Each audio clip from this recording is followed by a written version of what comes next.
പരിശുദ്ധാത്മാവ് സഹായിക്കുന്നല്ലോ. റോമർക്ക് എഴുതിയ ലേഖനത്തിൽ നിന്ന് നാം പഠിച്ചുകൊണ്ടിരിക്കുന്നല്ലോ. 1-ാമത്തെ അധ്യായം നാം ഫിനിഷ് ചെയ്തു. നിങ്ങൾ അറിഞ്ഞു? ഏകദേശം എല്ലാം തീർന്നുവെന്നാണ്. 1-2 പദങ്ങൾ അതിനകത്ത് ചിന്തിക്കണമെന്നുണ്ട്. പക്ഷെ നമ്മൾ 2-ാം അധ്യായത്തിലേക്ക് വരുവാൻ പോവുകയാണ്. 2-ാം അധ്യായത്തിന്റെ 1 മുതലുള്ള വാക്യങ്ങൾ വായിക്കാം. അതുകൊണ്ട് വിധിക്കുന്ന 7 മനുഷ്യരുമായുള്ളവേ, നിനക്ക് പ്രതിവാദം പറവാൻ ഇല്ല. അന്യനെ വിധിക്കുന്നതിൽ നീ നിന്നെ തന്നെ കുറ്റം വിധിക്കുന്നു. വിധിക്കുന്ന നീ അത് തന്നെ പ്രവർത്തിക്കുന്നുവല്ലോ. ആരാധിക്കാൻ തോന്നുന്നുണ്ടോ? അത് കേട്ടിട്ട് ഇല്ല. വിധിക്കരുത് എന്നുള്ളൊരു ആലോചന 2-ാം അധ്യായത്തിന്റെ പ്രാരംഭ ഭാഗങ്ങളിൽ തന്നെ നമുക്ക് കാണാൻ കഴിയും. വിധിക്കുന്ന 7 മനുഷ്യരുമായി നിനക്ക് പ്രതിവാദം പറവാനില്ല. അന്യനെ വിധിക്കുന്ന നീ എന്ത് തന്നെ ചെയ്യാം, നിന്നെ തന്നെ കുറ്റം വിധിക്കുന്നു. വിധിക്കുന്ന നീ അത് തന്നെ പ്രവർത്തിക്കുന്നുവല്ലോ. എന്നാൽ 2-ാമത്തെ വാക്യം, മലാവക പ്രവർത്തിക്കുന്നവരുടെ നേരെ ദൈവത്തിന്റെ വിധി സത്യാനുസരണമായിരിക്കുന്നു എന്ന് നാം അറിയുന്നു. ദൈവത്തിന്റെ വിധി. ചില ഭാഗം മാത്രം ആദ്യത്തെ ഭാഗം വാക്യത്തിൽ നിന്ന് അധികം ചിന്തിക്കാനായിട്ടുള്ള കാര്യമില്ല. നമുക്കറിയാം അല്ലെ? വിധിക്കരുത് അല്ലെ? മറ്റുള്ളവരെ വിധിക്കരുത്, നമ്മെ തന്നെ വിധിക്കുക. തിരുമേശ സമയത്ത് നാം പറയുന്നത് പോലെ അല്ലെ? തന്നെത്താൻ ശോധന ചെയ്തിട്ട് വേണം ഇതിൽ നിന്ന് വാങ്ങി ഭക്ഷിക്കാൻ കുടിപ്പാൻ എന്ന തിരുമേശയോട് സംസാരിക്കുന്നത് പോലെ മറ്റുള്ളവരെ വിധിക്കുവാനായിട്ട് നമുക്ക് അനുവാദം ദൈവത്തിന്റെ വചനത്തിൽ തരുന്നില്ല. നമ്മെ തന്നെ ശോധന ചെയ്യുവാനും നമ്മെ തന്നെ വിധിക്കുവാനുമാണ് ദൈവം നമ്മെ പഠിപ്പിക്കുന്നത്.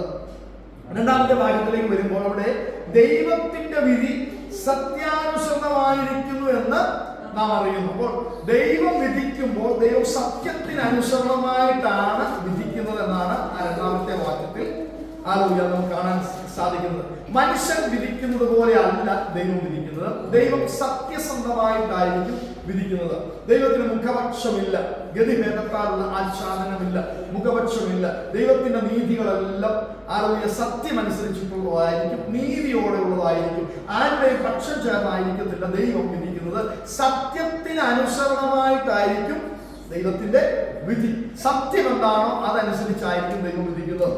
1 ശമൂവേലിന്റെ പുസ്തകത്തിലേക്ക് നമുക്ക് കടന്നു വരുമ്പോൾ 16-ാം അധ്യായത്തിൽ ദാവീദിനെ അഭിഷേകം ചെയ്യാനായി കടന്നു വരുന്ന ശമൂവേൽ പ്രവാചകനെ നമുക്ക് കാണാൻ കഴിയുന്നുണ്ട്. ഇശായിയുടെ പട്ടണത്തിൽ പ്രവേശിക്കുന്ന ശമൂവേലിനെ കാണുമ്പോൾ തന്നെ പട്ടണം വിറയ്ക്കുന്നു അല്ലേ? ഇശായിയുടെ ഭവനം ഞെട്ടിപ്പോകുന്നു. എന്ത് ദൂതമായിട്ടാണ് ശമൂവേൽ പ്രവാചകൻ വരുന്നതെന്നൊക്കെയുള്ള ചിന്ത അവരുടെ മനസ്സിലേക്ക് വരുന്നുണ്ട്. എന്നാൽ അവിടെ രാജാവായി, ഇസ്രായേലിന്റെ രാജാവായി ദാവീദിനെ അഭിഷേകം ചെയ്യാനുള്ള ദൈവത്തിന്റെ പദ്ധതിയുമായി രാത്രി മുഴുവൻ ദൈവസ്ഥലത്തിൽ നിന്ന് കരഞ്ഞ ശമൂവേലിനുള്ള ദൈവത്തിന്റെ ആലോചന പ്രാപിച്ചുകൊണ്ടാണ് ആ ഭവനത്തിലേക്ക് ശമൂവേൽ കടന്നു വരുന്നത് കാണാൻ കഴിയുന്നത്. എത്ര മക്കൾ ഉണ്ടായിരുന്നു ഇശായിക്ക്? 7 പേരുണ്ട്. 8 മക്കൾ അല്ലെ? ദാവീദ് ഉൾപ്പെടെ 8 മക്കൾ. 7 പേരെ നിരത്തി നിർത്തുന്ന ഇശായിയെ നമുക്കിവിടെ കാണാൻ കഴിയും. രാജാവായി തിരഞ്ഞെടുക്കപ്പെടാനായി, ഇസ്രായേലിന്റെ രാജാവായി ശമൂവേലിന് ശേഷം തിരഞ്ഞെടുക്കപ്പെടേണ്ട ഞങ്ങളുടെ മക്കളിൽ പ്രധാനികളായ അവരുടെ എല്ലാം യുദ്ധക്കളത്തിൽ യുദ്ധം ചെയ്യുന്നവരായിരുന്നു. അവരെല്ലാം നല്ല പൊസിഷനിലുള്ള സേനാധിപതിമാരായിരുന്നു നമുക്ക് കാണാൻ കഴിയും അല്ലെ? ദാവീദ് പടക്കളത്തിൽ വരുമ്പോൾ എല്ലാവരും യുദ്ധത്തിൽ ഏർപ്പെട്ടിരുന്നു നമുക്ക് കാണാൻ കഴിയും. അപ്പോൾ കഴിവുള്ള ബലമുള്ള തന്റെ മക്കളെ എല്ലാം നിരത്തി നിർത്തുന്ന ഇശായിയെ കാണാൻ കഴിയുന്നുണ്ട്. എന്നാൽ അവരെ ഒന്നും തെരഞ്ഞെടുക്കാതാണ് ദാവീദിനെ പരിശുദ്ധാത്മാവ് തെരഞ്ഞെടുത്ത് അഭിഷേകം ചെയ്യുന്നത്. എന്നാൽ 16-ാം അധ്യായത്തിന്റെ 6-7 വാക്യങ്ങളിൽ ഇശായി വളരെ പ്രതീക്ഷയോടെ ഒരു മകനെ ശമൂവേലിന് മുമ്പിൽ പ്രസന്റ് ചെയ്യുന്നുണ്ട്. ആരാത്? 6-ാമത്തെ വാക്യം. അവർ വന്നപ്പോൾ ഏലിയാവിനെ കണ്ടു. അപ്പൊ ഇശായി ചിന്തിച്ചു, ഏലിയാവിനെ കണ്ടിട്ട് യഹോവയുടെ മുമ്പാകെ അവന്റെ അഭിഷേകത്തിനിതാ എന്ന് പറഞ്ഞു. ശമൂവേലാണെന്ന് പറയുന്നത്. ഏലിയാവിനെ കണ്ടപ്പോൾ ഇവനായിരിക്കും ഇസ്രായേലിന്റെ അടുത്ത രാജാവെന്നുള്ള ചിന്ത അകത്തേക്ക് പ്രവേശിച്ചു. എന്നാൽ യഹോവ ശമൂവേലിനോട് പറയുന്നത് 7-ാം വാക്യം, അവന്റെ മുഖമോ പൊക്കമോ നോക്കരുത്, ഞാൻ അവനെ തള്ളിയിരിക്കുന്നു. അപ്പം നല്ല ഒരു ഫേസ്, നല്ല ഉയരമുള്ള ഒരു മകൻ അല്ലെ? നല്ല കഴിവുള്ള ഒരു മകൻ. അപ്പൊ രാജാവായിട്ട് ഇവനെ ആയിരിക്കാം എന്ന് ശമൂവേൽ ചിന്തിച്ച സ്ഥാനത്ത് ദൈവം ശമൂവേലിനോട് സംസാരിക്കുകയാണ്. നീ അവന്റെ മുഖം നോക്കരുത്, നീ അവന്റെ പൊക്കം നോക്കരുത്, ഞാൻ അവനെ തള്ളിയിരിക്കുന്നു. അപ്പോൾ ദൈവത്തിന്റെ വിധി, ദൈവത്തിന്റെ സെലക്ഷൻ, ദൈവത്തിന്റെ തെരഞ്ഞെടുപ്പ് നമ്മുടെ സൗന്ദര്യം നോക്കിയല്ല, പണം നോക്കിയല്ല, സമ്പത്ത് നോക്കിയല്ല, കഴിവുകൾ നോക്കിയല്ല, പൊക്കം നോക്കിയല്ല, ഉയരം നോക്കിയല്ല, അല്ലെ? ഫേസ് നോക്കിയല്ല. ദൈവം പറയാം, ഞാൻ അവനെ തള്ളിയിരിക്കുന്നു. ദൈവം എന്താണ് നോക്കുന്നത്? അങ്ങനെയാണ് മനുഷ്യൻ നോക്കുന്നത് പോലെ അല്ല, അല്ലേ? മനുഷ്യൻ നോക്കുന്നത് പോലെയല്ല. നമ്മളൊരാളെ കണ്ടുമ്പോൾ നമ്മൾ എന്തൊക്കെ ശ്രദ്ധിക്കും? ആളുടെ ഡ്രസ്സ് ശ്രദ്ധിക്കും, അല്ലെ? പാസ്റ്റർമാരാണ് വൈറ്റ് ഡ്രസ് ആണോ ഇട്ടിരിക്കുന്നത് ക്ലിയർ ആയിട്ട് ആൾക്കാർ നോക്കും, അല്ലെ? അപ്പോ വൈറ്റ് ആണോ ഇട്ടിരിക്കുന്നത്, ആളെങ്ങനെയാണ് ഡ്രസ് ചെയ്തിരിക്കുന്നത്, ആളുടെ രീതി എങ്ങനെയാണ്, ക്യാരക്ടർ എങ്ങനെയാണ്, സംസാരിക്കുന്നത് എങ്ങനെയാണ്. നമ്മൾ ഒരാളെ ആദ്യമായിട്ട് കാണുമ്പോൾ നമ്മളൊന്ന് പഠിക്കും, അല്ലെ? എങ്ങനെയുണ്ട്, ആളെങ്ങനെയുണ്ട്. അപ്പൊ നമ്മൾ അതനുസരിച്ച് നമ്മുടെ ഒരു ചിത്രം നമ്മുടെ മനസ്സിനകത്തേക്ക് വരും. ആ ചിത്രത്തിലായിരിക്കും നമ്മൾ മുന്നോട്ട് പോകുന്നത്, ജീവിക്കുന്നത്. അപ്പൊ മനുഷ്യൻ പുറമേയുള്ള നോക്കി വിധിക്കുമ്പോൾ, പുറമേയുള്ള നോക്കി ഉള്ളിൽ വ്യക്തികളെ കുറിച്ച് ഡിസൈഡ് ചെയ്യുമ്പോൾ ദൈവം എങ്ങനെയാണ് നോക്കുന്നത്? മനുഷ്യൻ കണ്ണിന് കാണുന്നത് നോക്കുമ്പോൾ യഹോവയോ ഹൃദയത്തെ നോക്കുന്നു എന്ന് അരുളി ചെയ്തു. അപ്പോ ശമൂവേലിനോട് ദൈവം പറയാണ്, ഏലിയാവിനെ സെലക്ട് ചെയ്യാൻ വരട്ടെ, അവന്റെ പൊക്കം നോക്കരുത്, അവന്റെ ഫേസ് നോക്കരുത്. ഞാൻ അവന്റെ ഹൃദയത്തെ നോക്കിയപ്പോൾ എനിക്കത് ശൂന്യമായി തോന്നി, എനിക്കതിൽ തൃപ്തിയില്ലായിരുന്നു. അതുകൊണ്ട് ഞാൻ അവനെ തള്ളിയിരിക്കുന്നു. അതുകൊണ്ട് ഞാൻ നോക്കുന്നത് മനുഷ്യൻ നോക്കുന്നത് പോലെ അല്ല, ഞാൻ ഹൃദയത്തെ നോക്കുന്നു. യോഹന്നാൻ സുവിശേഷത്തിലേക്ക് നമുക്ക് വരാം. 7-ാം അധ്യായത്തിൽ 23-24 വാക്യങ്ങളിൽ കർത്താവ് അതിന് സമാനമായ ഒരു ചിന്ത പറയുന്നത് കാണാൻ കഴിയുന്നത്. യോഹന്നാൻ സുവിശേഷം 7-ാം അധ്യായത്തിന്റെ 23-ാമത്തെ വാക്യം, മോശയുടെ ന്യായപ്രമാണത്തിൽ നീക്കം വരാതിരിപ്പാൻ ശബത്തിലും. അപ്പൊ മോശയുടെ ന്യായപ്രമാണത്തെ അനുസരിക്കുന്ന യഹൂദജനം ശബത്ത് ദിവസം, ന്യായപ്രമാണമല്ലേ, ശബത്തിൽ ഒന്നും ചെയ്യാൻ പാടില്ല, ശബത്തിൽ ഒന്നും ചെയ്യാതെ അവർ വിശ്രമിക്കണം, അവർ ദൈവത്തെ ആരാധിക്കണം. എന്നാൽ അന്ന് അവർ പരിച്ഛേദന കഴിച്ചു, അല്ലെ?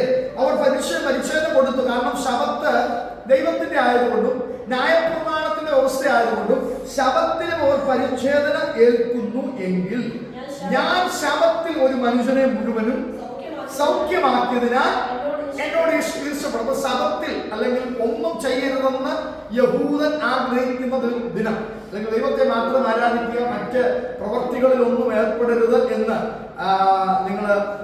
ഞാൻ കേട്ടിട്ടുള്ളതാണ്. ഞാൻ പോയിട്ടില്ല, കണ്ടിട്ടില്ല. ഇസ്രായേലൊക്കെ അവര് കടന്നു പോകുമ്പോൾ, അവർ യാത്ര ചെയ്യുന്ന സമയത്ത് അല്ലെങ്കിൽ ബിൽഡിങ്ങിന്റെ ഒക്കെ അടുത്ത് ചെല്ലുമ്പോൾ അവരുടെ കൈ കൊണ്ട് മറ്റേ ലിഫ്റ്റില് ബട്ടൺ പോലും പ്രസ് ചെയ്യത്തില്ല എന്ന് ഞാൻ കേട്ടിട്ടുണ്ട്. കാരണം ശബത്ത് ദിവസമാണെങ്കിൽ അവർ ആ ബട്ടൺ പോലും പ്രസ് ചെയ്യത്തില്ല. വേറെ ആരെങ്കിലും വന്നാലേ അവർക്ക് വീട്ടിൽ കയറി പോകാൻ പറ്റത്തുള്ളൂ. അവരുടെ സമൂഹത്തിൽ പെടാത്ത ആരെങ്കിലും വന്നിട്ട് ആ ലിഫ്റ്റിന്റെ ബട്ടൺ പ്രസ് ചെയ്താലേ അവർക്ക് മുകളിൽ ആൾ താമസിക്കുന്നത് പോകാൻ പറ്റത്തുള്ളൂ. കേട്ടിട്ടുള്ളതാണ്, അറിയത്തില്ല, കണ്ടിട്ടില്ല. അപ്പോൾ ഇങ്ങനെ കേട്ടിട്ടുണ്ട്. അപ്പോൾ അവരൊന്നും ചെയ്യത്തില്ല, ശബത്തിൽ അവർ ഒരു പണിയും ചെയ്യാൻ പാടില്ല. അങ്ങനെ ഇരിക്കുമ്പോഴാണ് കർത്താവ് പറയുന്നത്, ശബത്തിൽ ഞാൻ ഒരാളെ സൗഖ്യമാക്കുന്നത് കൊണ്ട് നിങ്ങൾ എന്നോട് ദേഷ്യപ്പെടുന്നു, നിങ്ങൾ എന്നോട് ഈർഷ്യപ്പെടുന്നു. നിങ്ങൾ തന്നെ ശബത്തിൽ പരിശോധന കൊടുക്കുന്നവരാണ്, എന്നാൽ ഞാൻ ഒരാളെ സൗഖ്യമാക്കുന്നത് നിങ്ങൾ ഈർഷ്യപ്പെടുന്നു. അതുകൊണ്ട് എങ്ങനെ വിധിക്കണമെന്നാണ് കർത്താവ് പറയുന്നത്? കാഴ്ച പ്രകാരം വിധിക്കരുത്, നീതിയുള്ള വിധി വിധിപ്പീൻ. കാഴ്ച പ്രകാരം വിധിക്കരുത്. ഒരാളെ കണ്ടുകൊണ്ട്, ഒരു കുടുംബത്തെ കണ്ടുകൊണ്ട്, ഒരു സഭയെ കണ്ടുകൊണ്ട്, ഒരു വ്യക്തിയെ കണ്ടുകൊണ്ട്, നമ്മുടെ കൂടെ ജോലി ചെയ്യുന്നവരായിരിക്കാം, നമ്മുടെ കൂടെ ആരാധിക്കുന്നവരായിരിക്കാം, പക്ഷെ അവരുടെ കാഴ്ച പ്രകാരം വിധിക്കുവാൻ, അല്ലെ? ഒരു വ്യക്തിയെ നമ്മൾ കാണുമ്പോൾ നമ്മുടെ മനസ്സിൽ കൂടെ ഒരുപാട് ചിന്തകൾ വരും, അല്ലെ? എന്നാൽ നമ്മൾ കാഴ്ചപ്രകാരമല്ല വിധിക്കേണ്ടത്, നീതിയോടെ വിധിക്കണമെന്നാണ് കർത്താവ് അവിടെ യഹൂദന്മാരോട് പറയുന്നത്. യഹൂദന്മാരോട് പറയുകയാണ്, നിങ്ങൾ ഈ ശബത്തിനെ പ്രമാണിച്ചത് കൊണ്ടൊന്നും കാര്യമില്ല. നിങ്ങൾ വ്യക്തികളെ സ്നേഹിക്കണം, അവരുടെ മനസ്സറിയണം, അവർ സൗഖ്യമാകുന്നതിലെ സന്തോഷം നിങ്ങൾ അനുഭവിക്കണം. അതുകൊണ്ട് പുറമെ നോക്കിയല്ല വിധിക്കണം ദൂതം അവിടെ. അപ്പോൾ ഈ വാക്യത്തിൽ 2-ാം വാക്യത്തിൽ നമ്മൾ കാണുന്നുണ്ട്, ദൈവത്തിന്റെ വിധി എങ്ങനെയുള്ളതാ? സത്യത്തിനനുസരണമായിട്ടുള്ളതാണ്. ദൈവത്തിന്റെ വിധി അത് ഹൃദയത്തെ നോക്കിയുള്ള വിധിയാണ്. 2 കൊരിന്ത്യരിലേക്ക് വരുമ്പോൾ 8-ാം അധ്യായം അതിന് മുമ്പ് 2-ന്റെ 4-ാമത്തെ വാക്യം ഒന്ന് വായിക്കാം. 2-ന്റെ 4, അവൻ പ്രവർത്തിക്കുന്നവരെ വിധിക്കുകയും അതിനെ പ്രവർത്തിക്കുകയും ചെയ്യുന്ന മനുഷ്യ, നീ ദൈവത്തിന്റെ വിധിയിൽ നിന്ന് തെറ്റി ഒഴിയുമെന്ന് നിലയ്ക്കുന്നുവോ? റോമർക്കെഴുതിയ ലേഖനമാണ് 3-ാം വാക്യം. 4-ാമത്തെ വാക്യം, അല്ല, ദൈവത്തിന്റെ ദയ നിന്നെ മാനസാന്തരത്തിലേക്ക് നടത്തുന്നു എന്നറിയാതെ നീ അവന്റെ ദയ, ക്ഷമ, ദീർഘശാന്തി, ഐശ്വര്യം നിരസിക്കുന്നുവല്ലോ. അപ്പൊ എന്താണ് നമ്മെ മാനസാന്തരത്തിലേക്ക് നടത്തുന്നത്? പത്തനെ എഴുതിയിട്ടുണ്ട്. ദൈവത്തിന്റെ ദയയാണ് നമ്മെ മാനസാന്തരത്തിലേക്ക് നടത്തുന്നത്. നാം മാനസാന്തരപ്പെടുവാൻ കാരണമായത് എന്താണ്? യോഹന്നാൻ സ്നാപകനാണോ നമ്മൾ മാനസാന്തരപ്പെടാൻ കാരണമായി തീർന്നത്? ആണോ? അല്ല. യോഹന്നാൻ സ്നാപകൻ ഈ ഭൂമിയിലേക്ക് വന്നുകൊണ്ടാണോ? അല്ല. മാനസാന്തരമാണ് അദ്ദേഹം പ്രസംഗിച്ചെങ്കിലും യോഹന്നാൻ സ്നാനം മാത്രമല്ല ഈ ഹോളിൽ നമ്മൾ ആയിരിക്കുന്നത്. ഏതെങ്കിലും പ്രവാചകന്മാരോ പഴയ അഭിഷക്തന്മാരോ മൂലമാണോ? അല്ല. പിന്നെ ആര് മുഖാന്തരമായി ഇന്ന് രാത്രി കർത്താവിനെ ആരാധിക്കുവാൻ നമുക്ക് കഴിയുന്നത്? യേശു ക്രിസ്തു മുഖാന്തരം. അവൻ നമുക്ക് വേണ്ടി യാഗമായി തീർന്നതുകൊണ്ട് പാപപരിഹാര യാഗം കർത്താവ് തന്റെ ശരീരത്തിൽ തന്റെ ദേഹമെന്ന തിരശ്ശീല കീറപ്പെട്ടവനായി ഗോതമ്പ് മണി നിലത്തു വീണ് ചത്ത നമ്മൾ ഫലം കായ്ക്കുവാൻ ഇടയായി തീർന്നെന്ന് നാം ചിന്തിച്ചായിരുന്നു. അതുകൊണ്ട് ഒരുവൻ ഈ ഭൂമിയിലേക്ക് വന്നതുകൊണ്ടാണ് രക്ഷിക്കപ്പെടുവാൻ കഴിയുന്നത്. രക്ഷ എങ്ങനെയാ ലഭിക്കുന്നത്? യേശു കർത്താവിനെ ഹൃദയം കൊണ്ട് വിശ്വസിച്ച് വായ കൊണ്ട് ഏറ്റു പറയുമ്പോൾ രക്ഷിക്കപ്പെടുന്നു. അപ്പോൾ കർത്താവ് ഈ ഭൂമിയിലേക്ക് വന്നതുകൊണ്ട്, കർത്താവിനെ രക്ഷകനായി സ്വീകരിച്ചത് കൊണ്ട് രക്ഷിക്കപ്പെടുവാൻ കഴിയുന്നു. ആ ജലത്തിൽ സ്നാനപ്പെടുവാൻ കഴിയുന്നു. അപ്പോൾ മാനസാന്തരപ്പെടുവാൻ കഴിയുന്നു. അപ്പോൾ യേശു കർത്താവ് മുഖാന്തരമാണ് ഈ ഹോളിൽ നമുക്ക് ആരാധനയിൽ കടന്നു വന്ന് ഈ മാനസാന്തര അനുഭവത്തിലേക്ക് കടന്നു വരുവാൻ കാരണമായിട്ടുള്ളത്. അതുകൊണ്ടാണ് 2 കൊരിന്ത്യർ 8-ാം അധ്യായത്തിന്റെ 9-ാമത്തെ വാക്യത്തിൽ ഇങ്ങനെ പറയുന്നത്: നമ്മുടെ കർത്താവായ യേശു ക്രിസ്തു സമ്പന്നനായിരുന്നിട്ടും അവന്റെ ദാരിദ്ര്യത്താൽ നിങ്ങൾ സമ്പന്നരാകേണ്ടതിന് നിങ്ങൾ നിമിത്തം നിങ്ങൾ അറിയുന്നുവല്ലോ. ഈ വാക്യം പലപ്പോഴും ഭൗതികമായ വിഷയത്തോടുള്ള ബന്ധത്തിലും ചില ന്യൂ ജനറേഷൻ ചർച്ചകളൊക്കെ ചിന്തിക്കാറുണ്ട്. അത് തെറ്റായിട്ടൊന്നും ഞാൻ ധരിക്കുന്നില്ല. എങ്കിലും ഈ വാക്യത്തിന്റെ ആത്മീയ അർത്ഥം അങ്ങനെയല്ല. നമ്മുടെ കർത്താവായ യേശു ക്രിസ്തു സമ്പന്നനായിരുന്നു. ആത്മീക സമ്പന്നതയെ കുറിച്ചാണ് അവിടെ എഴുതിയിരിക്കുന്നത്. എങ്ങനെയാണ് കർത്താവായ യേശു കർത്താവ് ആത്മീക സമ്പന്നനായിരുന്നു പറയാൻ കാരണം? കർത്താവ് വസിച്ചിരുന്നത് ആരുടെ കൂടെ? പിതാവായ ദൈവത്തോട്, അല്ലേ? വചനം ജഡമായി തീരുകയായിരുന്നു. പിതാവിനോടായിരുന്നു അവന്റെ സഹവാസം. അവന്റെ കർത്തൃത്വം പിതാവിനോട് ചേർന്നായിരുന്നു. തൃത്വത്തിൽ ഒരുവനായിരുന്നവൻ അവൻ ഈ ഭൂമിയിലേക്ക് ഇറങ്ങി വന്നു. സമ്പന്നനായിരുന്ന കർത്താവ്, ആത്മീയ വിഷയത്തോടുള്ള ബന്ധത്തിൽ സമ്പന്നനായിരുന്ന കർത്താവ് ദരിദ്രനായി തീർന്നു. അതാണ് കഴിഞ്ഞ ആഴ്ച പാടിയത്. പരമസമ്പന്നനി ധരണിയിൽ ഏറ്റവും ദരിദ്രനായി തീർന്ന കൃപ, അല്ലെ? പരമസമ്പന്നനായ ദൈവം, അല്ലെ? ആത്മീയ വിഷയത്തിൽ ദൈവത്തോടുള്ള ബന്ധത്തിൽ കഴിഞ്ഞിരുന്ന തൃത്വത്തിൽ ഒരുവനായ ക്രിസ്തു സമ്പന്നനായിരുന്നവൻ താൻ ഭൂമിയിലേക്ക് ഇറങ്ങി വന്നു. അവന്റെ ദാരിദ്ര്യത്തിൽ എന്തിനാണ് ആ ദാരിദ്ര്യം കർത്താവ് സ്വീകരിച്ചത്? താൻ ഭൂമിയിലേക്ക് ഇറങ്ങി വന്ന്, അല്ലെ? മറിയയുടെ മകനായി ജനിച്ച് വഴിയമ്പലത്തിൽ സ്ഥലമില്ലാതെ ഉൾത്തൊട്ടിയിൽ കിടക്കപ്പെട്ടവനായി, അല്ലെ? ജനിക്കുവാനുള്ള കാരണം എന്താണ്? ആര് സമ്പന്നനായി മാറാൻ വേണ്ടിയാ? നാം സമ്പന്നരായി തീരുവാൻ. അങ്ങനെ നമ്മൾ ബാങ്ക് ബാലൻസ് കൂടാനാണോ?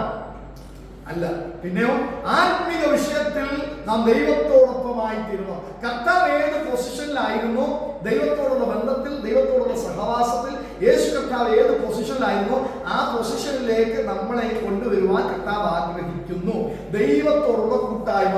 ഉൽപ്പത്തി പുസ്തകത്തിൽ ദൈവത്തോടുള്ള കൂട്ടായ്മ നഷ്ടപ്പെട്ട മനുഷ്യന് ആ കൂട്ടായ്മ തിരികെ ലഭിക്കുന്നത് യേശു കർത്താവിന്റെ മരണ അടക്ക പുനരുത്ഥാനത്തോടുള്ള ബന്ധത്തിലാണ്. അപ്പോൾ സമ്പന്നനായിരുന്ന, ആത്മീയ സമ്പന്നതയിലായിരുന്ന, ദൈവത്തോടുള്ള സമത്വത്തിൽ ജീവിച്ചവൻ താൻ ഭൂമിയിലേക്ക് ഇറങ്ങി വന്ന് നമുക്ക് വേണ്ടി യാഗമായി തീർന്നത് നമ്മെ ഈ കൂട്ടായ്മയിലേക്ക് കൊണ്ടുവരാനാണ്, ഈ സമ്പന്നതയിലേക്ക് കൊണ്ടുവരാനാണ്. അതുകൊണ്ട് അവൻ നമ്മൾ നിമിത്തം ദരിദ്രനായി തീർന്ന കൃപ നിങ്ങൾ അറിയുന്നല്ലോ. അപ്പോൾ ഈ ദൈവം നമ്മോട് കാണിച്ച ഈ ദയയാണ്, അതാണ് നമ്മൾ ആ വാക്യം വായിച്ച ദൈവത്തിന്റെ ദയ നമ്മെ മാനസാന്തരത്തിലേക്ക് നടത്തും. ദൈവം നമ്മോട് കാണിച്ച കൃപ കൊണ്ടാണ്, ദൈവം നമ്മോട് കാണിച്ച ദയ കൊണ്ടാണ് നമ്മൾ മാനസാന്തരത്തിലേക്ക് നടത്തപ്പെടുവാനിടയായത്. ഈ ഹോളിൽ ഇത്രയും പേർ ആയിരിക്കുമല്ലോ. ഈ റാസക്കേമയില് പല ഭാഗങ്ങളിൽ ജീവിക്കുന്ന, പല സമുദായത്തിലും പല വിശ്വാസത്തിലും ഉള്ളവരൊക്കെ ഉണ്ട്. അവരെ ആരും ഒന്നും തിരഞ്ഞെടുക്കാതെ നമ്മളെ കർത്താവ് തിരഞ്ഞെടുത്തെങ്കിൽ അതൊരു പ്രത്യേക കൃപയല്ലേ, പ്രത്യേക ദയയല്ലേ? ഈ ആത്മീയ സമ്പന്നതയിലേക്ക് വരുവാൻ നമ്മോട് ദൈവം കരുണ കാണിച്ചതുകൊണ്ടല്ലേ? നമ്മൾ പ്രത്യേകമായിട്ട് എന്തെങ്കിലും ചെയ്തുകൊണ്ടാണ്? അല്ലല്ലോ. ദൈവത്തിനോടുള്ള കരുണ കൊണ്ടാണ് നാം ആ തെരഞ്ഞെടുപ്പ്. ഈ തെരഞ്ഞെടുപ്പിനെ കുറിച്ച് എഫേസ്യ ലേഖനത്തിൽ വളരെ വിശദമായിട്ട് ഒരു വാക്യമാണ്. നമ്മളെപ്പോഴും ചിന്തിച്ചാണെങ്കിൽ ഒന്നുകൂടെ വായിക്കാൻ ഞാൻ ആഗ്രഹിക്കുന്ന എഫേസ്യ ലേഖനം 2-ാം അധ്യായത്തിന്റെ 3 മുതൽ 9 വരെയുള്ള വാക്യങ്ങളിൽ ക്ലിയർ ആയിട്ട് നമ്മെ കുറിച്ചുള്ള ദൈവത്തിന്റെ പദ്ധതി ചില വാക്യങ്ങളിൽ ചുരുക്കമായി എഫേസ്യ ലേഖന കർത്താവ് എഴുതുന്നത് നമുക്ക് കാണാൻ കഴിയും. അത് 2-ാം അധ്യായത്തിന്റെ 3 മുതൽ 9 വരെയുള്ള വാക്യങ്ങളാണ്. അവരുടെ ഇടയിൽ നമ്മുടെ ജഡമോഹങ്ങൾ ലോകത്തിൽ നടന്നു. ജഡത്തിനും മനോവികാരങ്ങൾക്കും ഇഷ്ടമായത് ചെയ്തുകൊണ്ട് മറ്റുള്ളവരെ പോലെ നമ്മുടെ പാസ്റ്റ് ആണ് അവിടെ എഴുതിയിരിക്കുന്നത്. നമ്മൾ എങ്ങനെയുള്ളവരായിരുന്നു? കോപത്തിന്റെ മക്കളായിരുന്നു. നമ്മുടെ പാസ്റ്റ് എങ്ങനെയായിരുന്നു? ജഡത്തിന്റെ ഇഷ്ടം ചെയ്തുകൊണ്ട് നാം ജീവിച്ചു. നമ്മുടെ മനോവികാരങ്ങളിൽ നാം ജീവിച്ചു. നമുക്ക് ഇഷ്ടമുള്ളത് 3 കാര്യങ്ങളുണ്ട്. നമ്മുടെ ജഡമോഹത്തിൽ നമ്മൾ നടന്നു, അല്ലേ? മനോവികാരങ്ങൾക്ക് ഇഷ്ടമുള്ളത് നമ്മൾ ചെയ്തു. നമുക്ക് ഇഷ്ടമുള്ളത് ചെയ്തുകൊണ്ട് നമ്മൾ കോപത്തിന്റെ മക്കളായി തീർന്നിരുന്നത് കഴിഞ്ഞ കാലഘട്ടം നമുക്കുണ്ടായിരുന്നു. പഴയ ജീവിതത്തിലേക്ക് ഒന്ന് ഫ്ലാഷ് ബാക്ക് ഒന്ന് തിരിഞ്ഞ് നോക്കണം, അല്ലേ?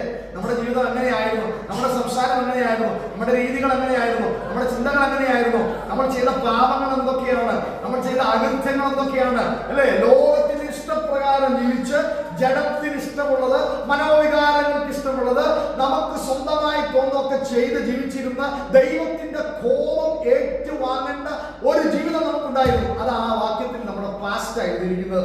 എന്നാൽ 4ാമത്തെ വാക്യം അത് നമ്മുടെ പാസ്റ്റാണ്, അല്ലേ? കരുണാസമ്പന്നനായ ദൈവമോ നമ്മെ സ്നേഹിച്ച മഹാസ്നേഹം നിമിത്തം അവൻ നമ്മെ സ്നേഹിച്ചു. എങ്ങനെയാ സ്നേഹിച്ചത്? അല്ലെങ്കിൽ പ്രസാദം വന്നതല്ലേ വിശ്വാസത്തിൽ എങ്ങനെയാ സ്നേഹിച്ചത്? ഒരു പ്രത്യേക മീറ്റിംഗിൽ അല്ലെങ്കിൽ ഒരു സാഹചര്യത്തിൽ ദൈവം എന്റെ നാശനോട് ഇടപെട്ടു. ഭർത്താവ് സമുദായത്തിലാണ് ഞാൻ വന്നത്, എന്നോട് ദൈവാത്മാവ് ഒരു ക്യാമ്പിൽ വെച്ച് ഇടപെട്ടു, അല്ലെങ്കിൽ മറ്റുള്ളവരോട് ഒരു രോഗം സൗഖ്യമായി ഇടപെട്ടു, അല്ലെങ്കിൽ പരിശുദ്ധാത്മാവിൽ നിറഞ്ഞപ്പോൾ ഇടപെട്ടു. അപ്പോൾ അങ്ങനെ കരുണാസമ്പന്നനായ ദൈവം നമ്മെ എന്ത് ചെയ്തു? സ്നേഹിച്ചത് നിമിത്തമാണ് നമുക്ക് ഈ കൃപയിലേക്ക് വരാൻ കഴിഞ്ഞത്. കരുണാസമ്പന്നനായ ദൈവം നമ്മെ സ്നേഹിച്ച മഹാസ്നേഹ നിമിത്തം എങ്ങനായിരുന്നു നമ്മൾ? അതിക്രമങ്ങളിൽ മരിച്ചവരായ നമ്മെ ക്രിസ്തുവിനോടുകൂടെ ജീവിപ്പിക്കുകയും, ഇത് നമ്മുടെ കഴിവുകൊണ്ടല്ല, ഇത് നമ്മുടെ മിടുക്കുകൊണ്ടല്ല, നമ്മൾ എന്തെങ്കിലും ചെയ്തതുകൊണ്ടല്ല, ദൈവത്തിന്റെ കൃപ കൊണ്ട് ഈ രക്ഷയുടെ അനുഭവത്തിലേക്ക്, പെന്തക്കോസ്ത് അനുഭവത്തിലേക്ക്, പരിശുദ്ധാത്മ നിറവിലേക്ക് കടന്നു വരുവാൻ കാരണം നമ്മൾ എന്തെങ്കിലും ചെയ്തുകൊണ്ടല്ല, ദൈവം നമ്മോട് കരുണ കാണിച്ചതുകൊണ്ടാണ്. അവൻ നമ്മുടെ അതിക്രമങ്ങളൊക്കെയും എന്ത് ചെയ്തു? നമ്മൾ അതിക്രമങ്ങളിൽ മരിച്ചവരായിരുന്നു. അപ്പൊ അതുകൊണ്ടാണ് സ്നാനത്തെ കുറിച്ച് ഞാൻ പല പ്രാവശ്യം പറഞ്ഞിട്ടുള്ളതാണ്, അല്ലേ? അതുപോലെ ജലത്തിൽ നാം സ്നാനപ്പെടുമ്പോൾ നമ്മുടെ പഴയ മനുഷ്യൻ അതിക്രമങ്ങളിൽ മരിച്ചവരായിരുന്നു. ആ പഴയ മനുഷ്യൻ മരിച്ചടക്കപ്പെട്ട് പുതുമനുഷ്യൻ ഉയർത്തെഴുന്നേൽക്കുന്നതിന്റെ പ്രത്യക്ഷമായ അടയാളമാണ് സ്നാനത്തിൽ കൂടെ സംഭവിക്കുന്നത്, അല്ലേ? യേശു കർത്താവ് മരിച്ചടക്കപ്പെട്ടതുപോലെ നമ്മുടെ പഴയ മനുഷ്യൻ മരിച്ചടക്കപ്പെട്ടതിന് ശേഷം പുതുക്കമുള്ള മനുഷ്യൻ, പുതിയ മനുഷ്യൻ ജലത്തിൽ നിന്ന് നാം എഴുന്നേൽക്കുന്നത് പോലെ പുതിയ മനുഷ്യൻ എഴുന്നേറ്റ് ജീവിക്കുവാനിടയായിരുന്നു. നമ്മുടെ ക്രിസ്തുവിനോട് കൂടെ ജീവിപ്പിക്കുകയും എഴുതിയിരിക്കുന്നത്. ഇനി എന്തിനാണ് 6ാമത്തെ വാക്യം? ഇപ്പൊ 2 കാര്യം നമ്മൾ ചിന്തിച്ചവിടെ. ആ വാക്യത്തിൽ തന്നെ നമ്മുടെ ഡെസ്റ്റിനി ഉണ്ട്. സത്യത്തിൽ ഈ എത്രയും വാക്യങ്ങളില് നമ്മെ കുറിച്ചുള്ള ദൈവത്തിന്റെ പദ്ധതി അവിടെ എഴുതി വെച്ചിരിക്കുക. 1, നമ്മൾ പാപത്തിൽ ജീവിച്ചവരായിരുന്നു. 2, നമ്മൾ രക്ഷിക്കപ്പെട്ടു, സ്നാനപ്പെട്ടു. 3, എന്തിനാണ് നാം വിളിക്കപ്പെട്ടത്? 6ാമത്തെ വാക്യം ക്രിസ്തുയേശുവിൽ നമ്മെ കുറിച്ചുള്ള വാത്സല്യത്തിൽ തന്റെ കൃപയുടെ അത്യന്ത ധനത്തെ വാക്യം ശ്രദ്ധിച്ചേ. അവന്റെ കൃപയുടെ അത്യന്ത ധനത്തെ. ഇനി നമുക്കൊരു ഫ്യൂച്ചർ ഉണ്ടെങ്കിൽ, നിങ്ങൾ മനസ്സിലാകുന്ന എന്തിരിക്കുന്നു? നിങ്ങൾക്കൊരു ഫ്യൂച്ചർ ഉണ്ടെങ്കിൽ, നിങ്ങൾക്കൊരു നാളെ ഉണ്ടെങ്കിൽ, ഏത് നിമിഷം നമ്മൾ ഈ ലോകത്ത് പോകാൻ നമുക്ക് അറിയത്തില്ല. നമ്മുടെ മരണം എങ്ങനെ സംഭവിക്കുമെന്ന് അറിയത്തില്ല, അല്ലേ? നമ്മൾ നിമിഷ നേരങ്ങൾ കൊണ്ട് ചിലപ്പോൾ ഈ ലോകത്ത് മാറ്റപ്പെട്ടേക്കാം. എന്നാൽ ഒരു കാര്യം അവിടെ എഴുതിയിരിക്കുന്നു, നമുക്കൊരു ഫ്യൂച്ചർ ഉണ്ടെങ്കിൽ, നമുക്കൊരു ഭാവി ഉണ്ടെങ്കിൽ, വരും കാലങ്ങളിൽ എന്ത് കാണിക്കണം നമ്മൾ? അവിടെ എഴുതിയിട്ടുണ്ട്. എന്താ? അവന്റെ കൃപയുടെ അത്യന്ത ധനം വരും കാലങ്ങളിൽ കാണിക്കാനാണ് നാം തെരഞ്ഞെടുക്കപ്പെട്ടത്. നമ്മുടെ മേൽ പരിശുദ്ധാത്മ ശക്തി പകർന്ന്, ഈ മൺകൂടാരത്തിനകത്ത് അഭിഷേകത്തെ പകർന്ന്, പരിശുദ്ധാത്മാവിന്റെ നിറവിനെ പകർന്ന്, ക്രിസ്തുവിന്റെ ആത്മാവിനെ പകർന്ന്, ക്രിസ്തുവിനെ മരിച്ചവനെ ഉയർത്തെഴുന്നേൽപ്പിച്ചവന്റെ ആത്മാവിനെ പകർന്ന് നമ്മെ കൃപാവരങ്ങൾ കൊണ്ട് നിറച്ചതിന് ശേഷം ദൈവം നമ്മെ എന്ത് ചെയ്യുക? അവന്റെ അത്യന്ത ധനത്തെ വരും കാലങ്ങളിൽ പ്രൊജക്ട് ചെയ്യുവാൻ നമ്മളോട് സംസാരിക്കുന്നവർ, നമ്മുടെ സഭയിൽ കൂടെ, നമ്മുടെ വ്യക്തിപരമായ ജീവിതത്തിൽ കൂടെ കർത്താവിനെ നമ്മൾ എന്ത് ചെയ്യുക? അവന്റെ കൃപയെ പ്രൊജക്ട് ചെയ്യുന്നവരായി മാറുകയാണ്. കാലങ്ങളിൽ കാണിക്കേണ്ടതിന് എന്താ കർത്താവ് നമുക്ക് വേണ്ടി ചെയ്തത്? ഞാനിത് പറഞ്ഞ ഒന്നുകൂടെ ആവർത്തിക്കട്ടെ. നമ്മുടെ പൊസിഷൻ എവിടെയാ? നമ്മുടെ പൊസിഷൻ രാസക്കേമയിൽ ഇപ്പോൾ ഇരിക്കുന്ന ഒരു ചർച്ചിലല്ല നമ്മുടെ പൊസിഷൻ. നമ്മളായിരിക്കുന്ന ഏതെങ്കിലും ജോലി മേഖലയിലല്ല നമ്മുടെ പൊസിഷൻ. നമ്മുടെ ആത്മാവിൽ നമ്മുടെ പൊസിഷൻ ക്രിസ്തുവിനോടുകൂടെ ഇരിക്കുകയാണ്. സന്തോഷമുണ്ടോ? മരിച്ചവരായ നമ്മൾ ക്രിസ്തുവിനോടുകൂടെ ജീവിക്കപ്പെട്ടു. ഇപ്പോൾ അവനോടുകൂടെ സ്വർഗത്തിലിരുത്തുകയാണ്. ആമേൻ. അപ്പൊ നിങ്ങൾ പറയും ഞങ്ങളിപ്പോ സ്വർഗത്തിലല്ലല്ലോ ഇരിക്കുന്നത്. അതുകൊണ്ടാണ് കർത്താവ് പറഞ്ഞത് ഹല്ലേലൂയ, ഹല്ലേലൂയ, ഭക്ഷണവും പാനീയവും അല്ല ദൈവരാജ്യം. എന്താണ് ദൈവരാജ്യം? പരിശുദ്ധാത്മാവിലുള്ള സന്തോഷമാണ്. ഈ ഭൂമിയിൽ പരിശുദ്ധാത്മാവിൽ നിങ്ങൾക്ക് സന്തോഷിക്കാൻ കഴിയുമെങ്കിൽ ദൈവരാജ്യം നിങ്ങളുടെ ഇടയിൽ വന്നു. സ്വർഗത്തിൽ ചെന്നാലും ഇതേ ഉള്ളു പണി, വേറെ സന്തോഷമൊന്നുമില്ല. Hallelujah, hallelujah. പരിശുദ്ധാത്മാവിൽ നിറഞ്ഞ് നാം ആരാധിക്കുന്നതാണ് സ്വർഗീയ സന്തോഷം അല്ലെങ്കിൽ ദൈവരാജ്യം. അതാണ് സ്വർഗത്തിലിരിക്കുന്ന അനുഭവം. കൃപയാലല്ലോ വാക്യം അറിയാം. വിശ്വാസം പോലെ രക്ഷിക്കപ്പെട്ടിരിക്കുന്നത് അതിനും നിങ്ങൾ കാരണമല്ല, ദൈവത്തിന്റെ ദാനം അത്രയാകുന്നു. വിശദീകരിക്കുന്ന കാര്യമില്ല. ആരും പ്രശംസിക്കാൻ എന്താ പ്രവർത്തികളും കാരണമല്ല. ഞാനിത് ചെയ്തത് കൊണ്ടാണ്, അല്ലെ ഞാൻ നല്ലതായി ജീവിച്ചത് കൊണ്ടാണ്, ഞാൻ നല്ലൊരു തീരുമാനം എടുത്തത് കൊണ്ടാണ് ഈ കൃപയിലായതെന്ന് നമുക്ക് പറയാൻ കഴിയത്തില്ല. പ്രവർത്തികൾ അതിനൊരു കാരണമല്ല, അത് ദൈവത്തിന്റെ ദാനമായിരുന്നു. വിശ്വാസം മൂലമാണ് നാം രക്ഷിക്കപ്പെട്ടത്. ദൈവത്തിന്റെ കൃപ കൊണ്ടാണ് ഈ വിശ്വാസത്തിലേക്ക് വരുവാൻ നാം കാരണമായിരുന്നത്. മത്തായിയുടെ സുവിശേഷം 21-ാം അധ്യായത്തിന്റെ 8-ാം വാക്യത്തിലേക്ക് നമുക്ക് കടന്നു വരാം. അവിടെ മാനസാന്തരത്തെ കുറിച്ച് ചില ചിന്തകൾ പരിശുദ്ധാത്മാവിൽ യേശു കർത്താവ് സംസാരിക്കുന്നുണ്ട്. 4-ാമത്തെ വാക്യമാണ് നമ്മുടെ ചിന്ത എന്ന് ഓർക്കുക. ദൈവത്തിന്റെ ദയ നമ്മെ മാനസാന്തരത്തിലേക്ക് നടത്തുന്നു. മത്തായിയുടെ സുവിശേഷം 21-ാം അധ്യായത്തിന്റെ 8-ാമത്തെ വാക്യം. എങ്കിലും നിങ്ങൾക്ക് എന്ത് തോന്നുന്നു? ഒരു മനുഷ്യന് 2 പുത്രന്മാരുണ്ടായിരുന്നു. അവനൊന്നാം അതല്ലേ 10:21 റെഫറൻസ് മാറിയത്. ഓക്കെ, അവിടെ എങ്കിലും നിങ്ങൾക്ക് എന്ത് തോന്നും? കഥ പറഞ്ഞൊരു ഉപമയാണ് അവിടെ നമുക്ക് കാണാൻ കഴിയുന്നത്. ഒരു മനുഷ്യന് 2 പുത്രന്മാരുണ്ടായിരുന്നു. ഒന്നാമത്തേവൻ അവന്റെ അടുക്ക ചെന്നിട്ട്, മകനെ, ഇന്ന് എന്റെ മുന്തിരിത്തോട്ടത്തിൽ പോയി വേല ചെയ്യുക എന്ന് പറഞ്ഞു. ഈ ഉപമ കേട്ടിട്ടുണ്ടോ? ഉടയനാകുന്ന ഉപമയല്ല. ഉടയനാകുന്ന നമ്മൾ പറയുന്ന ഇഷ്ടപ്പെട്ടു പോയ മകന്റെ ഉപമയല്ല. വേറൊരു മനുഷ്യന് 2 മക്കളുണ്ടായിരുന്നു. അവരെന്ത് ചെയ്തു? അപ്പൻ എന്താ അവരോട് പറഞ്ഞത്? ഒരാളോട് പറഞ്ഞു, നിങ്ങൾ എന്ത് ചെയ്യാം, എന്റെ മുന്തിരിത്തോട്ടത്തിൽ പോയി വേല ചെയ്യാൻ. അപ്പൊ അവൻ പറഞ്ഞെന്നറിയാമോ? എനിക്ക് മനസ്സില്ല എന്ന് അവൻ ഉത്തരം പറഞ്ഞു. എങ്കിലും പിന്നത്തേതിൽ അനുദമിച്ച് അവൻ പോയി. അപ്പൊ 2 മക്കളുണ്ട്. ഒരാളോട് പറഞ്ഞു മുന്തിരിത്തോട്ടത്തിൽ പോയി വേല ചെയ്യാൻ പറഞ്ഞു. അപ്പൊ അവൻ പറഞ്ഞു 28. ഓക്കെ ഓക്കെ, അത് എൻട്രി ചെയ്ത് മാറിപ്പോ 28. അത് വായിച്ചു. ഓക്കെ, ശരി 28. ഓക്കെ, മകനെ, ഇന്ന് എന്റെ മുന്തിരിത്തോട്ടത്തിൽ പോയി വേല ചെയ്യുക എന്ന് പറഞ്ഞു. എനിക്ക് മനസ്സില്ല എന്ന് ആദ്യത്തെ മകൻ എന്താ പറഞ്ഞേ? മുന്തിരിത്തോട്ടത്തിൽ പോകാൻ പറഞ്ഞു. നിങ്ങളോട് കേൾക്കുന്നുണ്ടോ ഞാൻ നോക്കട്ടെ. മുന്തിരിത്തോട്ടത്തിൽ പോകുമ്പോ മുന്തിരിത്തോട്ടത്തിൽ പോയപ്പോ ആദ്യത്തെ മകനോട് എന്താ പറഞ്ഞേ? മുന്തിരിത്തോട്ടത്തിൽ പോയി വേല ചെയ്യാൻ പറഞ്ഞു. എന്താ പറഞ്ഞത്? മനസ്സില്ല, അല്ലേ? മനസ്സില്ല എന്ന് പറഞ്ഞിട്ട് പുള്ളി എന്ത് ചെയ്തു? പക്ഷേ മനസ്സില്ലെന്നൊക്കെ പറഞ്ഞേച്ച് പോയിട്ട് കഴിഞ്ഞപ്പോ വിഷമമായിട്ട് തിരിച്ചു വന്നിട്ട് പറയാണ്, അവൻ പോയി പണിയെടുത്തു. ഞങ്ങൾ ഇപ്പോഴും ഇങ്ങോട്ട് വന്നപ്പോൾ സംസാരിച്ചാണ്. നേഹയോട് ചില കാര്യങ്ങൾ നമ്മൾ നേഹ തിരക്കാണെങ്കിൽ നേഹ പറയും, പിന്നെ നോക്കാൻ പറയാം, പിന്നെ ചെയ്യാൻ പറയും. പക്ഷെ ഞാനിപ്പോൾ സെൻറ്റി അടിക്കും. ഞാൻ അതുപോലെ ഡ്യൂട്ടി കഴിഞ്ഞ് വന്നാണ്, ഞാൻ തിരക്കാണ്. ഞാൻ സെൻറ്റി അടിക്കുമ്പോൾ അവർക്ക് വിഷമമാണ്. സെൻറ്റി അടി അവൾ പറയുമ്പോൾ സെൻറ്റ് തുടങ്ങി പറയുമ്പോൾ ഉടനെ പോയി വെള്ളം എടുത്തുകൊണ്ട് വരും. അല്ലെ കണ്ണാടി ആണെന്ന് ചോദിച്ചാൽ അത് എടുത്തുകൊണ്ട് വരും. അപ്പൊ അങ്ങനെ വിളിച്ചു. അതിപ്പോ ഞങ്ങൾ സംസാരിച്ചിട്ടോ. അപ്പോൾ ഈ മനുഷ്യൻ ആദ്യം പറ്റത്തില്ലെന്ന് അപ്പനോട് പറഞ്ഞു, അല്ലേ? ഒന്നിന് പറഞ്ഞേ പോവാം, എനിക്ക് പോയി എന്ന് പറഞ്ഞു. പക്ഷെ പോകുന്ന വഴിക്ക് അവനൊരു വിഷമം വന്നു. എടാ, എന്റെ അപ്പൻ പറഞ്ഞേ. അവൻ എന്ത് ചെയ്തു? പറ്റത്തില്ലെന്ന് പറഞ്ഞിട്ടും തിരിച്ചു പോയിട്ട് അനുദമിച്ച് അവൻ പോയി. എന്നാൽ 2-ാമത്തെ മകൻ എന്താ പറഞ്ഞത്? അവനെന്താ പറഞ്ഞേ? ഞാൻ പോകാമോ? എന്ത് പണിക്ക് ഞാൻ റെഡിയാ. പക്ഷെ പോയോ? അവനത് പോയില്ല, അല്ലേ? പണിയെടുക്കാന്ന് പറഞ്ഞ് പോകാന്ന് പറഞ്ഞ് പോയില്ല. പോകത്തില്ലെന്ന് പറഞ്ഞാൽ എന്ത് ചെയ്തു? അനുദമിച്ചു. ആ വേള നിങ്ങൾ ശ്രദ്ധിക്കണം. പോകത്തില്ലെന്ന് പറഞ്ഞാൽ മാനസാന്തരപ്പെട്ടു, അനുദമിച്ച് അപ്പന്റെ വയലിലേക്ക് പോയി, അല്ലേ? താഴോട്ട് വായിച്ചാല് കർത്താവ് ചോദിക്കുക, ഈ 2 പേരിൽ ആരാകുന്നു അപ്പന്റെ ഇഷ്ടം ചെയ്തത്? താഴോട്ട് വായിക്കാതെ നിങ്ങൾ പെട്ടെന്ന് അതിന്റെ ആൻസർ പറ, അല്ലേ? 2-ാമത്തവൻ, അല്ലേ? 1-ാമത്തവൻ, അയ്യോ, ഈ 2 പേരിൽ ആരാകുന്നു അപ്പന്റെ ഇഷ്ടം ചെയ്തത്? 1-ാമത്തവൻ എന്നവർ പറഞ്ഞു. എന്നാൽ യേശു അവരോട്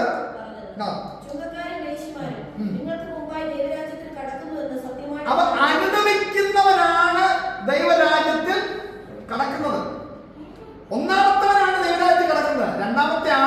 ചെയ്യാന്ന് പറഞ്ഞിട്ട് ചെയ്തില്ല. ഇതാണ് ക്രിസ്തീയ ജീവിതം.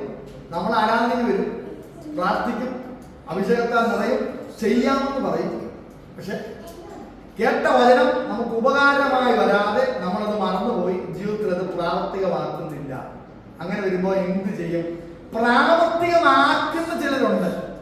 നമ്മൾ വിചാരിക്കും നമ്മളെ ഉള്ള ഈ ലോകത്ത് അല്ലേ, നമ്മൾ കർത്താവിന് വേണ്ടി നിന്നില്ലെങ്കിൽ വേറെ ആരും നിൽക്കത്തൊന്നും ഇല്ല എന്നൊക്കെ നമ്മുടെ മനസ്സിൽ ചിന്ത. എന്നാൽ കർത്താവ് പറയുമ്പോൾ ഒരുപാട് ആൾക്കാരുണ്ട്. എന്നാൽ അതൊക്കെ കഴിഞ്ഞ ദിവസം ഞാൻ ദൂത് പറഞ്ഞല്ലോ, അവൻ തെക്ക് നിന്നും വടക്ക് നിന്നും പടിഞ്ഞാറ് നിന്നും അല്ലേ ജനം വന്നിട്ട് അബ്രഹാമിനോട് ഇസഹാക്കിനോടും കൂടെ പന്തിയിലിരിക്കുമെന്ന് അല്ലേ.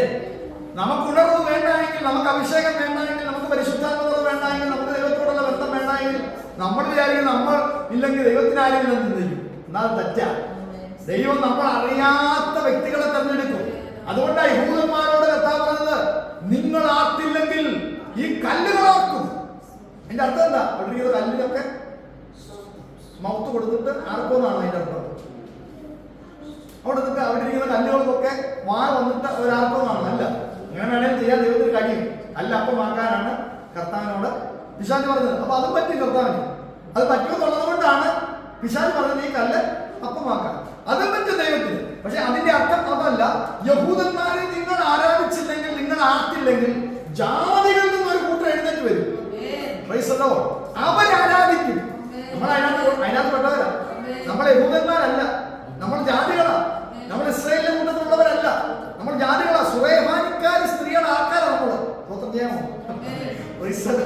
സുറേമാനിക്കാരി സ്ത്രീയുടെ ആൾക്കാരാണ് നമ്മൾ. മേശമേന്ന് ഭക്ഷിക്കുവാൻ നമുക്ക് അനുവാദമില്ല.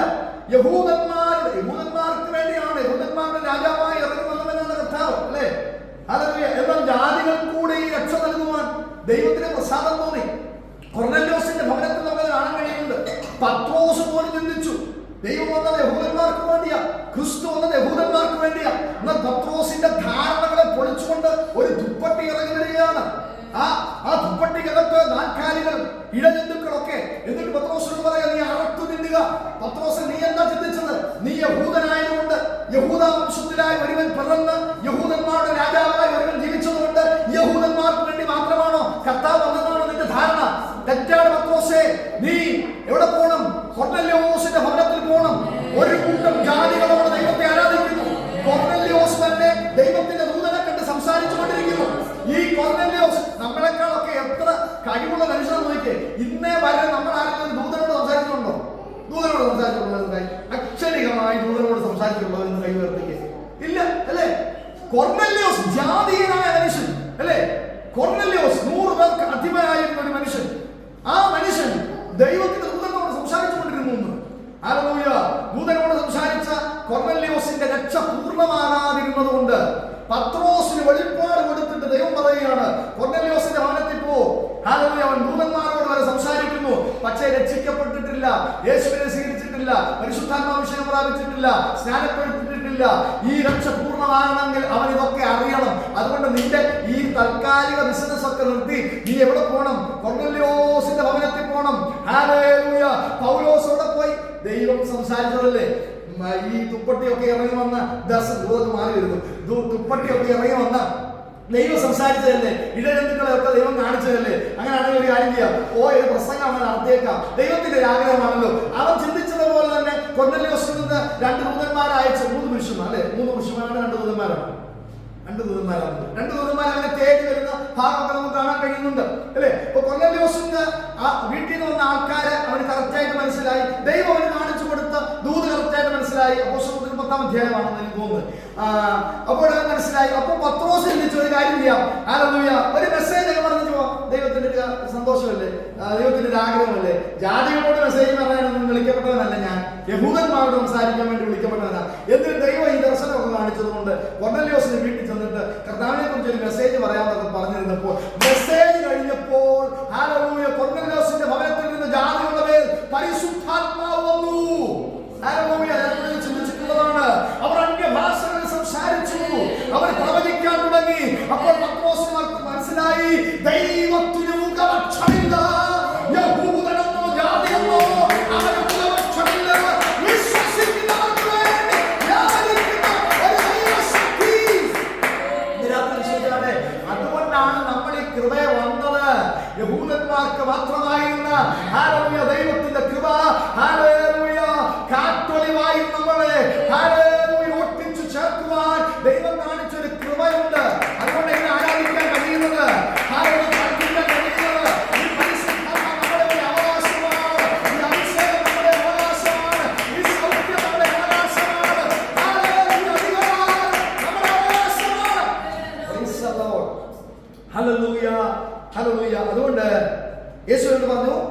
വേശ്യക്കാരും വേശ്യമാരും നിങ്ങൾക്ക് മുമ്പായി നിങ്ങൾ വലിയ പരീശന്മാരായി, മഹാപുരോഹിതന്മാരായി, സദൂക്യന്മാരായി, വലിയ യഹൂദന്മാരായിട്ട് നടക്കുന്നല്ലോ. പക്ഷെ നിങ്ങൾ അറിയ ദൈവത്തോട് ചെയ്യാമെന്ന് പറയുന്നേ ഉള്ളൂ, എന്നാൽ ചെയ്യത്തില്ല. എന്നാൽ ചെയ്യത്തില്ല എന്ന് പറഞ്ഞ് മറന്നടിച്ച് നടക്കുന്നവർ അവരുടെ യാത്രയുടെ മധ്യേ അനുദപിക്കും, അവർ മടങ്ങി വരും, അവർ ദൈവരാജ്യത്തിൽ പ്രവേശിക്കും. നിങ്ങൾക്ക് മുമ്പായി പാപികൾ, നിങ്ങൾക്ക് മുമ്പായി വേശ്യമാർ, ചുങ്കക്കാർ ദൈവരാജ്യത്തിൽ പ്രവേശിക്കും. ഹല്ലേലൂയ. 5-ാമത്തെ വാക്യം ചിന്തിക്കുവാനുള്ള സമയം നമ്മുടെ മുമ്പിൽ ഒന്ന് വായിച്ചുകൂടാ. എന്നാൽ നിന്റെ കാഠിന്യത്താൽ, റോമർ എഴുതിയ ലേഖനം 2-ാം അധ്യായം 5-ാമത്തെ വാക്യം, നിന്റെ കാഠിന്യത്താലും നീ ദൈവത്തിന്റെ നീതിയുടെ വിധി വെളിപ്പെടുന്ന കോപദിവസത്തേക്ക് നിനക്ക് തന്നെ കോപം ചെലുത്തിച്ചു വെക്കും. അപ്പൊ നിന്റെ കാഠിന്യത്താൽ, കഠിനമായ മനസ്സാണ് നമുക്ക് ഉണ്ടാകുന്നതെങ്കിൽ, അനുതാപമില്ലാത്ത ഹൃദയമാണ് നമുക്ക് ഉണ്ടാകുന്നതെങ്കിൽ, ദൈവത്തിന്റെ നീതി വെളിപ്പെടുന്ന ഒരു കോപ ദിവസമുണ്ട്. ആ കോപ ദിവസത്തേക്ക് അവൻ നമ്മുടെ കോപത്തെ ശരദിച്ചു വെക്കുക, നിക്ഷേപിക്കുക, ഡെപ്പോസിറ്റ് ചെയ്യുക എന്നാണ് അതിന്റെ അർത്ഥം. നമ്മുടെ ഹൃദയം കഠിനമായി തീർന്നാൽ, അനുതാപമില്ലാത്ത ഹൃദയമാണ് നമുക്കുണ്ടാകുന്നെങ്കിൽ, ഒരു കോപ ദിവസം വരാൻ പോകുന്നു എന്ന് ഈ റസകേമിൽ സാലറി മേടിച്ച് ഇങ്ങനെ ജീവിക്കാൻ ചിന്തിക്കേണ്ട. ദൈവം വരുന്നൊരു ദിവസമുണ്ട്, ഒരു കോപ ദിവസമുണ്ട്, ദൈവം ഇറങ്ങി വരുന്നൊരു ദിവസമുണ്ട്. ന്യായവിധി സിംഹാസനത്തിന് മുമ്പിൽ നാം നിൽക്കേണ്ടതായിട്ടുള്ള ദിവസമുണ്ട്. ലൂക്കോസ് സുവിശേഷം 11-ാം അധ്യായത്തിന്റെ 16 മുതൽ 20 വരെയുള്ള വാക്യം കൂടെ വേഗത്തിൽ വായിക്കാം. 12-ന്റെ 16 മുതൽ 20 വരെ വായിച്ചു പ്രാർത്ഥിക്കാൻ പോകും. നന്നായി വിളഞ്ഞു, അറിയാവുന്ന ഭാഗം. അപ്പോൾ അവൻ, ഞാൻ എന്ത് ചെയ്യുന്നു? എന്റെ വിളവ് കൂട്ടി വെപ്പാൻ ഈ മനുഷ്യൻ പോലും പ്രദേശത്തിൽ എത്രയും വിളവുണ്ടാകുന്നു, അതുപോലെ വിളവുണ്ടായി. ഞാൻ എന്ത് ചെയ്യും? എന്റെ വിളവെല്ലാം കൂടെ ഞാൻ എന്ത് ചെയ്യും? എനിക്ക് കൂട്ടി വെക്കാൻ സ്ഥലം പോരാൻ വിചാരിച്ചതേ ഉള്ളേ, ഉള്ളി വിചാരിച്ചു. പറയുകയും ചെയ്തു, ഞാനിത് ചെയ്യും. എന്റെ കളപ്പുരകളെ പൊളിച്ച് അധികം വലിയ പണിത് എല്ലാം അതിൽ കൂട്ടിവെക്കും. നമ്മള് ഈ ഭാഗം വായിക്കുന്നതോടെ ചിന്തിക്കുമോ, ധനവാനായ മനുഷ്യനല്ലേ അവനങ്ങനെ ചിന്തിക്കും, ഞാൻ അങ്ങനെ ചിന്തിക്കത്തില്ല എന്ന് നമ്മുടെ ഉള്ളിൽ തോന്നുന്നു. നമ്മളും ചിന്തിക്കുന്നുണ്ട് അല്ലേ? ഇപ്പോഴുള്ള വണ്ടി വേണ്ട, ഇച്ചൂടെ നല്ല വണ്ടി എടുക്കണം. ഇപ്പോഴുള്ള വീട് വേണ്ട, ഇച്ചൂടെ നല്ല വീട് വെക്കണം. ഇപ്പോഴുള്ള ബാങ്ക് ബാലൻസ് പോരാ, കുറച്ചുകൂടെ ബാങ്ക് ബാലൻസ് വേണം. ഇപ്പോഴുള്ളത് പോരാ, കുറെ കൂടെ കാര്യങ്ങൾ ചെയ്യണം അല്ലേ? അപ്പൊ ധനവാനായ മനുഷ്യൻ നമ്മുടെ തുല്യ അല്ലേ? അവനെന്താ കുറെ കൂടെ ചെയ്യണം, കുറെ കൂടെ കളപ്പുര പൊളിച്ചു പണിയണം. വീട് പൊളിച്ചു പണിയണം ആഗ്രഹമുള്ളവരുണ്ടോ? കളപ്പുര പൊളിച്ചു പണിയണം അല്ലേ? അപ്പൊ അവനും അതന്നെയാ ചിന്തിച്ചത്. എന്നാൽ അവൻ എന്നിട്ട് തന്നോട് തന്നെ എന്താ പറഞ്ഞത്?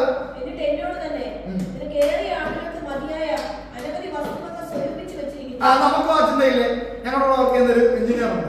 അപ്പൊ ഇങ്ങനെ സംസാരിക്കുന്ന പുള്ളിയോട് എപ്പോഴും പറയാറുണ്ട്, ഇപ്പൊ മരിക്കാനും എനിക്ക് സന്തോഷമുള്ളൂ. വിശ്വാസമുള്ള ആളല്ലേ? എന്ത് വിശ്വാസമുള്ള ആളാണ് അത് എപ്പോഴും പറഞ്ഞു പറയും, ഇപ്പൊ മരിച്ചാലും എനിക്ക് ഒരു കുഴപ്പമില്ല. ഞാൻ എന്താ സാറേ അങ്ങനെ പറയാൻ കാരണം എന്റെ പിള്ളേർക്കുള്ളതെല്ലാം നല്ല ഫുൾ ഡെപ്പോസിറ്റ്, കോടി ക്ലാസ്സുള്ള മനുഷ്യനാണ്. വലിയ ഫാം ഹൗസ് ഒക്കെ നാട്ടിലുണ്ട്. എന്റെ 2 പിള്ളേർക്കുള്ള എല്ലാം സെറ്റ് ചെയ്ത് ഞാൻ വെച്ചിരിക്കുക. അതുകൊണ്ട് ഇപ്പം മരിച്ചാലും എനിക്ക് കുഴപ്പമില്ല. അപ്പൊ ഈ മനുഷ്യൻ പറഞ്ഞതുപോലെ ഞാൻ ഞങ്ങളുടെ എഞ്ചിനീയറെ കുറ്റം പറയാൻ നമ്മളെ കൂടെ ചിന്തിച്ചു, നമ്മുടെ പോലെ പറയല്ലേ, എല്ലാം റെഡിയാക്കി വെച്ചിട്ടുണ്ട്. വസ്തുവക സ്വരൂപിച്ചിട്ടുണ്ട്. ആശ്വസിക്കുക, തിന്നുക, കുടിക്കുക, ആനന്ദിക്കുക എന്ന് പറയും. ആശ്വസിക്കുക, തിന്നുക, കുടിക്കുക, ആനന്ദിക്കുക. എന്റെ പപ്പ എപ്പോഴും പറയുന്ന ഭർത്താവക്കാരനായിരുന്നു. പപ്പ എപ്പോഴും പറയുന്നൊരു പദമാണ്, തിന്നുക, കുടിക്കുക, ആനന്ദിക്കുക, നാളെ ചാവുമല്ലോ. പപ്പ എപ്പോഴും പറയുന്ന കാര്യം, തിന്നുക, കുടിക്കുക, ആനന്ദിക്കുക, നാളെ ചാവുമല്ലോ.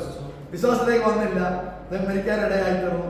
എന്നാൽ ഞാൻ പറയാം, എപ്പോഴും പറയുന്നൊരു കാര്യമാണ്, ഈ മനുഷ്യന്റെ കാര്യം പറഞ്ഞിട്ട് പറയുന്നത്, തിന്നുക, കുടിക്കുക. അപ്പൊ തിന്നുക, കുടിക്കുക, ആനന്ദിക്കുക, അതിനപ്പുറത്തൊന്നുമില്ല എന്നൊരു ചിന്ത ഉള്ളത് കൊണ്ടാണ് ആ പദം വായി വരുന്നത്. എനിക്കെല്ലാം ഉണ്ട്, എനിക്ക് നന്മകളുണ്ട്, എനിക്ക് ബാങ്ക് ബാലൻസ് ഉണ്ട്, എനിക്ക് വീടുണ്ട്, കാറുണ്ട്, എനിക്കെല്ലാം ഉണ്ട്, അതുകൊണ്ട് ഞാൻ ആനന്ദിക്കും. എനിക്ക് എന്താ പ്രശ്നം? എന്നാൽ താഴെ ഒരു പദം എഴുതിയിരിക്കുന്നു, മൂഢ.